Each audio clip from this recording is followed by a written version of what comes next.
World health reporters of Donald Trump ఎంతో ఆవేశంగా చెప్పిన డైలాగ్ ఇది.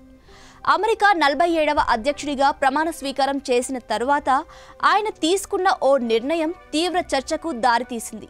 యునైటెడ్ నేషన్స్ ఏజెన్సీ ఆయన ప్రపంచ ఆరోగ్యం సంస్థ WHO నుంచి అమెరికా వైదొలుగుతుందని ట్రంప్ ప్రకటించడంపై భిన్నాభిప్రాయాలు వినిపిస్తున్నాయి.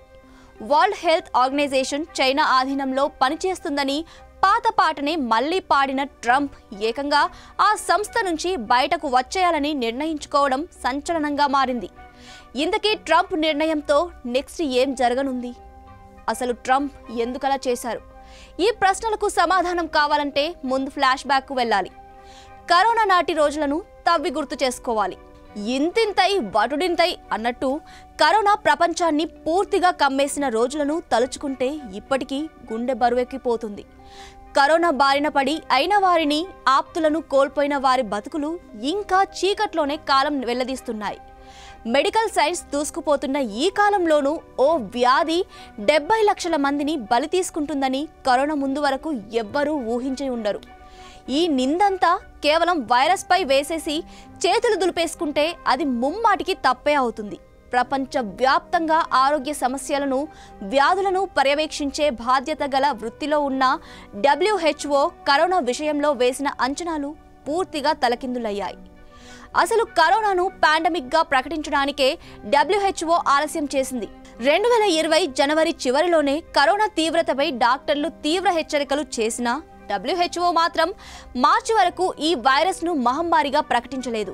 వ్యాధి ప్రపంచమంతా విస్తరించిన తర్వాత కానీ WHO నుంచి ఈ ప్రకటన రాలేదు. ప్రపంచ వ్యాప్తంగా వ్యాధి వ్యాప్తిని అరికట్టడానికి సరైన సూచనలు ఇవ్వడంలోనూ WHO విఫలమైంది. ముఖ్యంగా సెకండ్ వేవ్ సమయంలో WHO పనితీరు అనేక సందేహాలకు కారణమైంది. అటు వ్యాక్సిన్ల విషయంలో WHO తీసుకున్న నిర్ణయాలు కూడా విమర్శలు ఎదుర్కొన్నాయి. ఆస్ట్రాజెనికా వ్యాక్సిన్ కారణంగా రక్తం గడ్డకట్టే సమస్యలు కొన్ని సందర్భాల్లో బయటపడ్డాయి.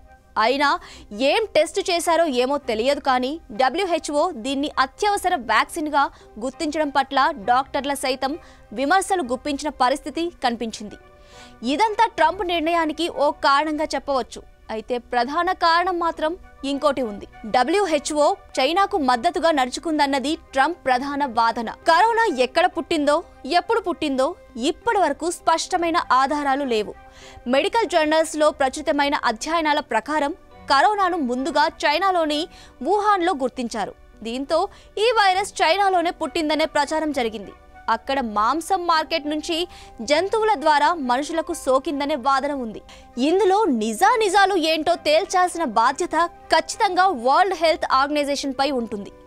అటు వరల్డ్ హెల్త్ ఆర్గనైజేషన్ మాత్రం ఈ అంశంపై దర్యాప్తు చేయడంలో చాలా ఆలస్యం చేసింది.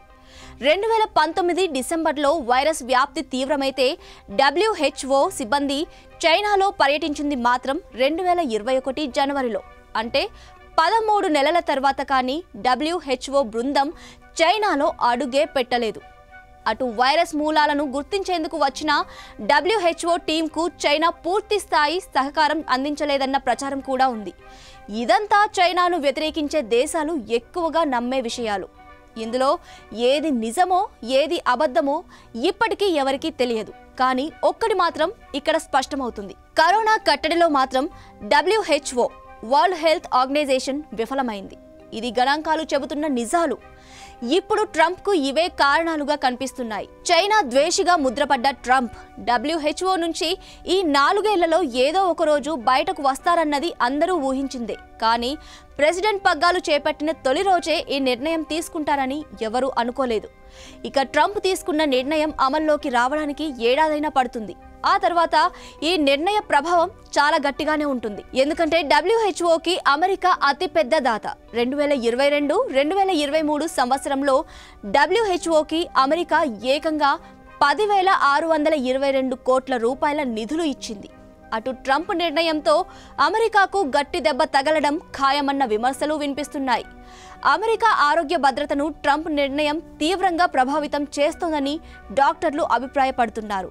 CDC, NIH లాంటి అమెరికా ఆరోగ్య సంస్థలు ఎక్కువగా WHO సమాచారం పైనే ఆధారపడి పనిచేస్తూ ఉంటాయి. అటు ట్రంప్ మాత్రం ఇవేవీ ఆలోచించకుండా మొండిగా గుడ్డిగా ముందుకు వెళ్ళినట్టు ప్రతిపక్ష డెమోక్రాటిక్ పార్టీ విమర్శిస్తోంది. నిజానికి ట్రంప్ తన మొదటి విడత అధ్యక్ష కాలంలోనే WHO వరల్డ్ హెల్త్ ఆర్గనైజేషన్కు ఓ సందర్భంలో నిధులు నిలిపివేశారు. కరోనా సమయంలో WHO నుంచి అమెరికా వైదొలిగే ప్రక్రియను మొదలుపెట్టారు కూడా.